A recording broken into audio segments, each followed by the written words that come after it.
LeBron James is signing with the Philadelphia 76ers, shutting down the wildest offseason storyline in modern NBA history. Now, LeBron has finally shared the actual reason he chose to join the 76ers. And when he finally put it into words, his explanation caught a lot of people completely off guard. After months of rumors and nonstop speculation, and after every sports network linked him to practically every franchise in the league, LeBron sat down to explain his choice. What he said completely flipped the narrative. Look, this was not about money or market size. It was not about brand power or chasing the spotlight in a massive media market. This was far deeper than that. It only makes sense if you look at where LeBron is right now, what he is still chasing, and the price he has to pay to get there. He had real basketball reasons. He had legacy reasons and front office reasons. When you add them all up, Philly was not just a good choice.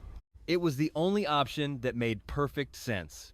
Hang on, because by the time we break this down, the whole picture will become crystal clear. To see why the 76ers were the final destination, you have to realize how wild and draining LeBron's free agency got. The second he started seriously looking at options outside of Los Angeles, the entire NBA offseason shifted. Every other press conference was just noise. Every other transaction felt secondary. The only story anyone cared about was where LeBron James would play what could very well be the final chapter of his career. The rumor mill ran nonstop. Reports linked him to Golden State, making fans dream of a Stephen Curry partnership, a generational super team unlike anything we have ever seen. Miami's name popped up as the Heat reportedly made a massive push to bring him back to South Beach for a storybook, full-circle homecoming. Cleveland entered the chat too, the place where his legend started, and even Minnesota got thrown into the mix. For weeks, absolutely nobody knew anything for sure, creating a level of chaos the league had not seen in a long time. Then Philly made the announcement, a 2-year contract, putting LeBron James in a Sixers uniform, and suddenly all the noise vanished in a single clear moment. Honestly, it made the rest of the offseason feel like a prelude to this. But to truly understand why he chose Philly, you have to look at a different angle. You have to grasp what LeBron was really after. More than 20 years into a career featuring 4 titles and 4 MVP awards, alongside a massive mountain of stats that nobody in the modern era can touch. LeBron simply is not the same player he was at 22. That is not an insult, it is just reality. His game has evolved. His priorities changed. The way he thinks about the game has shifted in ways casual fans might not even notice. The LeBron who carried Cleveland past a 73-win Golden State squad was practically a different species. That version of LeBron had to do everything: score, play make, lock down on defense, and take a beating night after night just to keep his team alive. Playing with that level of extreme load is incredibly taxing on the body. And LeBron knows his own body better than almost anyone to ever step onto a court. This time around, he was not searching for a roster he had to carry. He wanted a team that could carry him or at least share the heavy lifting so that by the time the postseason started, he still had plenty of gas in the tank. The goal was simple and non-negotiable: win one more ring. But to get there, he needed the perfect setup. He needed a team that was already built.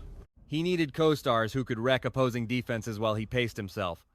Most of all, he needed an organization that would not ask him to be a savior. He needed Philly. And the 76ers did not just catch his eye the second they called his agent. Philadelphia was attractive because of what was already in place: Joel Embiid and Tyrese Maxey. Plus, they had acquired Jaylen Brown from the Celtics, bringing his finals MVP pedigree to a roster already engineered to win right now. A lockdown defense and a front office that spent the summer making aggressive, decisive moves instead of just waiting around. LeBron wasn't stepping into some massive rebuild. He was joining a powerhouse already knocking on the door of a championship, just waiting for that final elite piece to push them over the top. That distinction matters. It matters enormously because the most exhausting thing an elite superstar like LeBron can ever do at this point in his career is try to drag a mediocre roster into title contention by sheer force of will. He's done that way too many times. He knows the exact physical toll it takes, and he simply wasn't willing to pay it again. Philly offered him something completely different. They offered him a real foundation. And no part of that foundation changed his decision-making process more than Joel Embiid. When you talk to NBA insiders and rival coaches, front office executives, and defensive gurus about why Embiid is a complete nightmare to defend, they always point to one word: gravity. The insane pulling power Embiid commands in the paint forces opposing defenses into terrible, uncomfortable situations before the ball even leaves his hands. When Embiid sets up down low, the double teams arrive. That isn't a guess, it's a defensive necessity. You can't let a 7-foot monster with that kind of polished offensive bag work one-on-one down low and expect to survive a playoff series. So help comes. Opponents rotate and collapse. When they do, the court's entire spacing breaks wide open, creating the perfect playground for LeBron's elite court vision and pinpoint passing. LeBron has always been his most lethal when the defense is in absolute chaos, when defensive rotations are slow and perimeter closeouts get totally scrambled, and when help defenders are trapped between two different assignments. That is precisely when his genius to read the court, anticipate plays, and dot up open shooters in perfect rhythm becomes an unstoppable weapon. Embiid sparks that exact brand of defensive panic on almost every single possession. Sharing the floor with him isn't just some standard upgrade, it's a massive structural advantage that reshapes how he plays offense without forcing him to carry the entire load alone. Plus, there is another massive piece of Embiid's game that gets overlooked here: elite rim protection. When LeBron can attack the paint off the bounce, fully aware that even if the drive goes south, he has an elite 7-foot shot blocker backing him up, it completely changes how aggressively he plays. It boosts his risk tolerance and transforms how he attacks the rim. Having a premier defensive anchor behind him instantly unleashes LeBron on offense, knowing he has a reliable safety net holding down the paint on the other end. Just look at how often over the past few years LeBron was forced to serve as both the main offensive engine and the primary defensive backstop simply because his teams lacked the depth to handle either role on their own. That brutal double-duty role speeds up the wear and tear on his body. It shrinks his recovery time. It forces a superstar to expend maximum energy on both ends of the floor, night after night, with no relief.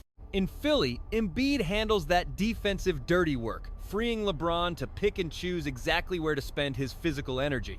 This isn't about shrinking LeBron's impact. It's a smart, calculated way to save his energy for the high-stakes moments that decide games. Postseason basketball rewards the teams that survive the grind healthy. The Sixers roster gives him the best path to stay fresh, which is massive for their championship hopes. And then we have Tyrese Maxey. While Embiid forms the rock-solid foundation of Philly's overall appeal, Maxey is the high-octane engine keeping them flying at full speed. Because what he does, better than almost any backcourt star in the East, is generate elite offense without needing every single play to run through one focal point. Maxey doesn't need LeBron to create for him, nor does the entire system need to bend to his will. He gets to his spots, gets bucket after bucket, finishes through contact, and scores at a clip that forces defenses to panic whenever he touches the rock. For LeBron, that setup is priceless. One of the quieter but major hurdles of aging in this league is pacing yourself through a grueling 82-game schedule, while keeping enough gas in the tank for when the postseason starts and every single possession is do or die. Maxey lets LeBron modulate his physical output in ways he never could back with the Lakers. On nights when LeBron is pacing himself, protecting his joints, and resting his heavy legs, Maxey can shoulder the scoring load without the team missing a beat. But when LeBron decides to take over in the fourth quarter, Maxey's threat means defenses can't afford to focus their attention exclusively on stopping just one player. What makes Tyrese Maxey so dangerous is how he completely rewrites defensive game plans. Any defense facing the Sixers now has to account for 3 elite game-wrecking threats at the exact same time. If you sag off Maxey, you are giving up wide-open looks from deep. Double-team Joel Embiid, and you give Maxey a runway to attack off the dribble. And if you rotate your help defense toward either option, LeBron James is right there to dissect you with his legendary passing IQ. That is an absolutely unsolvable defensive nightmare. It is the kind of chaos that only happens when you put the perfect mix of superstars into the right system. Opposing coaching staffs lose sleep over this. In the open floor, Maxey's blazing speed makes him impossible to contain. Then, in the half court, LeBron's massive size and brute strength create a nightmare matchup. Embiid breaks things even further because he demands defensive attention before anyone else even touches the ball. There is no clean answer. No defensive rotation can stop all three stars at once. And that is exactly how you build a roster designed for a deep championship run. But it is the supporting cast around this big three that elevates the Sixers into ultimate title favorites. Think lights-out shooters and versatile defenders who can guard multiple positions. Plus, they have a reliable bench that can hold leads without forcing LeBron to play 40 minutes a night. This is the depth you need in May and June, when the playoffs turn into a war of attrition and rosters get pushed to the absolute limit. LeBron's legendary court vision has always elevated the guys around him. But those playmaking skills shine brightest when he's sharing the floor with players who can actually finish. He needs knockdown shooters ready to fire and sharp cutters who timing-wise are exactly where they need to be. And he needs tough defenders to ease his workload on the other end. This Philly roster delivers on all fronts, meaning LeBron doesn't have to cover up major roster holes anymore. The basketball culture in Philadelphia also deserves a ton of credit here. Their coaching system is built to maximize individual strengths instead of forcing stars into rigid systems. For an instinctive genius like LeBron, that is huge. Operating in a system that favors quick reads over robotic, scripted plays is his absolute dream scenario. He doesn't need a coach diagramming every single thing the defense is giving him. He just needs a coach who trusts him to read the floor and make the right play. That exact trust is baked right into how the Sixers run their offense. The version of LeBron James playing in Philadelphia doesn't need 28 shots a game to dominate the floor. His stats will look a lot different than they did 10 years ago. His usage rate will drop, and he might not even lead the team in scoring. But none of that actually matters, because his overall impact has never been measured solely by points. The smartest minds in the game have always understood that simple truth. With the Sixers, LeBron can control the entire game without dominating possession. He can run the floor for 40 minutes, score only 8 points, and still be the most impactful player out there just by making the right decisions. It is about his floor spacing, the gravity he pulls, and how he perfectly sets up his teammates to succeed. That is the ultimate version of LeBron the orchestrator, the grandmaster. He is the veteran who saves his legs for the fourth quarter of a playoff game. That makes him terrifyingly dangerous because it keeps him fresh. And when he finally decides to take over, his impact is felt in ways his younger, high-volume self could never quite replicate. Look at his other options, honestly, and none of them make this much sense. The Golden State rumors were fun to talk about, though. Pairing LeBron James up with Stephen Curry naturally captured the imagination of the entire basketball world. Two of the most decorated superstars of their entire generation. Imagine two of the greatest players in history sharing the court before they call it quits. But the players were never the issue. The issue was everything else. Fitting both of their salaries under the cap would have gutted the roster, leaving them with zero depth for a serious playoff push. The financial math just did not work, and LeBron knew it. Miami was a different story, but with a similarly flawed ending. The Miami Heat front office genuinely wanted a reunion. Returning to the franchise where he won his first 2 championships had a massive emotional pull. But looking honestly at that Miami roster versus the East Elite, loyalty alone couldn't paper over their clear limitations. LeBron respected what that city meant to his legacy. He just couldn't buy that the road to another ring went through South Beach in 2025. Meanwhile, Philadelphia offered something no other contender could match. It offered instant competitiveness with zero assembly required. The foundation was set. The stars were already there. Management had already proven its commitment. Only one piece was missing from the puzzle, and LeBron was that piece.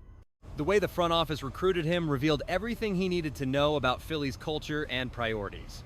They weren't selling a far-off dream of future success. They were showing him cold, hard proof of present capability. The talks were highly specific. The plan was clearly defined. Their commitment to winning a title right now without any rebuilding detours was absolutely clear. For a superstar who spent years watching slow-moving front offices waste precious championship windows, that directness and urgency carried massive weight. What LeBron brings to the court in Philadelphia is obvious to any serious fan. But what he brings inside the building, the locker room, and the practice facility, inside every competitive environment he steps into that's harder to measure, but it's arguably more valuable at this critical point in the franchise's run. After all, Joel Embiid is already one of the planet's elite talents. Tyrese Maxey is blossoming into a premier Eastern Conference guard. but neither of them has actually won a championship. Neither has felt that crushing pressure unique to postseason basketball when a series is tied and the entire season is on the line. LeBron has survived that pressure so many times it's basically second nature to him. His presence shifts the entire psychological climate of a locker room in ways coaching simply can't replicate. The bar he sets in practice, the deep knowledge he shares during film study, that absolute composure he shows when a game starts slipping and everyone else wants to panic, those traits are contagious. They elevate his teammates in subtle ways that never show up in a box score. Young guys sharing a locker room with LeBron James aren't just getting a teammate. They're getting a masterclass in what pro basketball excellence really takes. The relentless preparation, the self-awareness, knowing how to pace yourself through an 82-game grind and enter the playoffs firing on all cylinders. That knowledge holds massive value. The Philadelphia front office knew exactly how much that wisdom could alter their team's trajectory. When the news finally broke, the basketball world erupted. Analysts, front office executives, and former players all agreed on one major takeaway. The Sixers instantly became the most dangerous threat in the East. Mixing LeBron's brilliant playmaking with Embiid's absolute dominance in the paint, plus Maxey's explosive scoring, created a terrifying lineup with zero easy defensive answers. Skeptical commentators who hesitated to call the Sixers true contenders suddenly found themselves building cases for why Philly was now the championship favorite. Of course, there were still skeptics. Critics pointed to LeBron's age. They questioned his durability over a brutal 82-game slate. They wondered if a veteran with that much mileage on his tires could still perform at an elite championship-winning level when a series dragged on in June. Those concerns are valid and deserve an honest look, but they ultimately pale next to the reality of what LeBron James can do. Even today, in the right situation, he is still one of the smartest, most dominant physical forces the NBA has ever seen. And make no mistake, Philly is the perfect situation for him. The balance of power in the East completely shifted the second that deal closed. Rival teams that built their rosters around an entirely different set of postseason threats had to start recalculating. Suddenly, the road to the NBA Finals runs straight through Philadelphia, and every single contender in the East is acutely aware of that reality. This move also holds massive weight for his legacy. LeBron lives for the history books, and he knows this chapter could define how we remember his career. Winning ring number 5 would do way more than just pad his resume. It would rewrite the final chapter of an already legendary story, making the ending of his career that much more unbelievable. Winning a title with a 4th different franchise, adding Philly to a list of cities that already features Cleveland, Miami, and Los Angeles would be an unprecedented feat in basketball history. And trust me, LeBron is completely aware of exactly where he stands. He is always locked in on his legacy. It is not some vanity project either, but a deliberate force behind every career move.